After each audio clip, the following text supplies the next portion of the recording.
Hello everyone, আশা কৰো আপোনালোক সকলো ভালে আছে আমাৰ চেনেলৰ নতুন এটা ভিডিও লৈ আপোনালোক সকলোকে স্বাগতম জনাইছো আজি বহুত দিন হ'ল আমাৰ চেনেলত কোনো ৰেচিপি ভিডিও শ্বেয়াৰ কৰা হোৱা নাই হে ভাবিছো আজি এটা ৰেচিপি ভিডিও আপোনালোকৰ বাবে আগবঢ়াও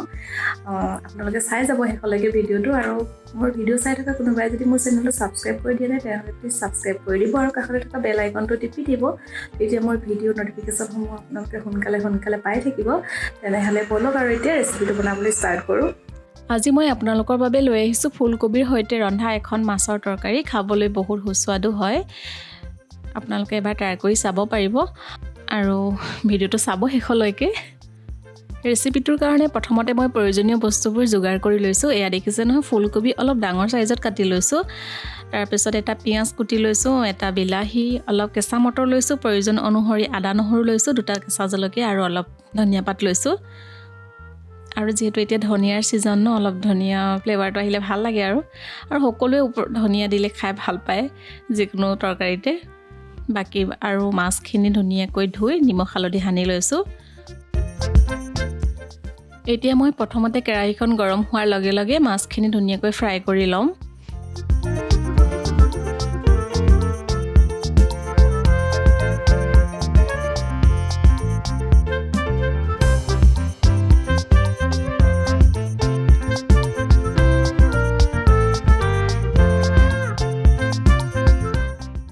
এয়া মাছ ফ্ৰাই কৰি আছো এতিয়া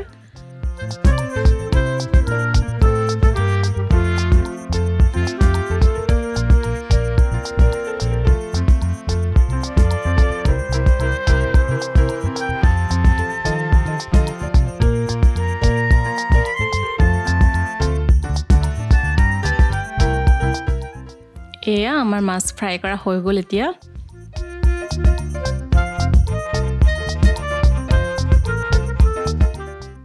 এতিয়া মই হে একেখন কেৰাহীতে আৰু অকনমান তেল দি পেনি প্ৰথমতে পিয়াজখিনি অলপ ভাজি লম অলপ ৰঙচুৱা হোৱাৰ লগে লগে তাত মই আদা নহৰুখিনি দি দিম আৰু কেঁচা জলকীয়া কিটাও দি দিম এইটো সময়তে এতিয়া ভালকে ৰঙচুৱা হোৱালৈকে আদা নহৰু কেঁচা গুণটো যোৱালৈকে ভাজি থাকিম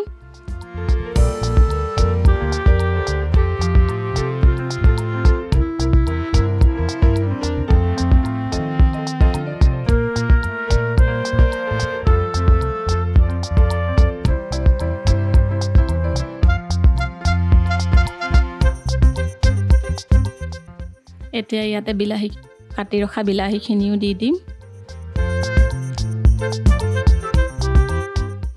এতিয়া ধুনীয়াকৈ লৰাই ভাজি থাকিম আৰু এইখিনি সময়তে মই ইয়াত হালধি আৰু মানে প্ৰয়োজন অনুসৰি নিমখো দি দিম ইয়াত মই বেলেগ একো মছলা ইউজ নকৰো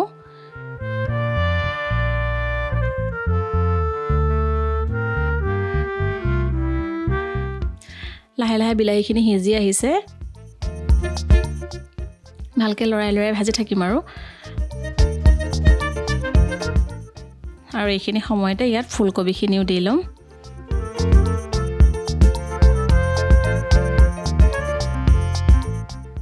এতিয়া লাহে লাহেকে মানে লৰাই ভাজি থাকিম আৰু লগতে কেঁচা মটৰ কিটাও দি দিছো কাৰণ কেঁচা মটৰখিনিও সিজোতে অলপ সময় লাগে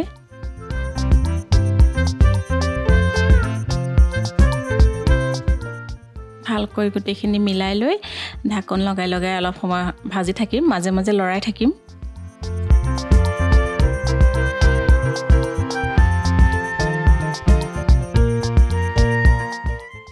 অলপকৈ ফুলকবিখিনি সিজি আহিছে আৰু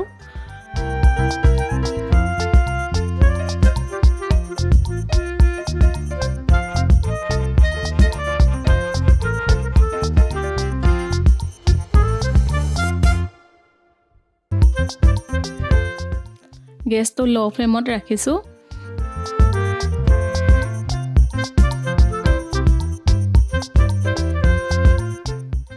ফুলকবিখিনি 50 to 70% কুক হোৱাৰ পাছতে মানে ইয়াত প্ৰয়োজন অনুসৰি গৰম পানী দি দিম আৰু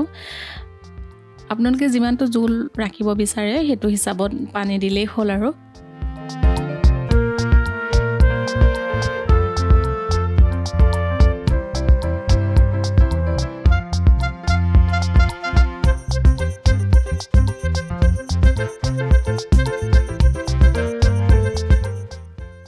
উতল অহাৰ পিছত ইয়াতে ফ্ৰাই কৰি ৰখা মাছ কেইপিচো দি দিম এতিয়া বহুতে এনেকৈ বনালে মানে শেষত মাছ কেইপিচ দিয়ে কিন্তু মই আগতীয়াকৈ মাছখিনি মানে মাজতে দি দিলে মাছৰ পৰা যোনটো মানে তাৰ পৰা ফ্লেভাৰ আহিব মানে মাছৰ এইটো আহিলে ভাল লাগে মানে অলপ সেইকাৰণে সোনকালে দিওঁ অলপ বেছি সময় মাছৰ লগত উতলিলে মানে ভাল পাওঁ আৰু খাই সেইকাৰণে অলপ মাছটো সোনকালে দি দিওঁ এয়া আমাৰ মানে 5 মিনিটমান কুক হোৱাৰ পাছতে ফুলকবি মাছৰ তৰকাৰীখন প্ৰায় ৰেডি হৈছেই হৈ গ'ল আৰু এয়া ফুলকবি মাছৰ তৰকাৰী ৰেডি এতিয়া মই ইয়াতে ধনিয়া অলপ কুটি দিছোঁ আৰু গেছটো অফ কৰি দিছোঁ চাওকচোন ইমান ধুনীয়া লাগিছে দেখিবলৈতো ধুনীয়া লাগিছে খাবলৈও বহুত সোৱাদ হয় মানে আৰু এনেও মানুহে ফুলকবিৰ লগত মাছ ফুলকবিৰ লগত খাই ভাল লাগে ন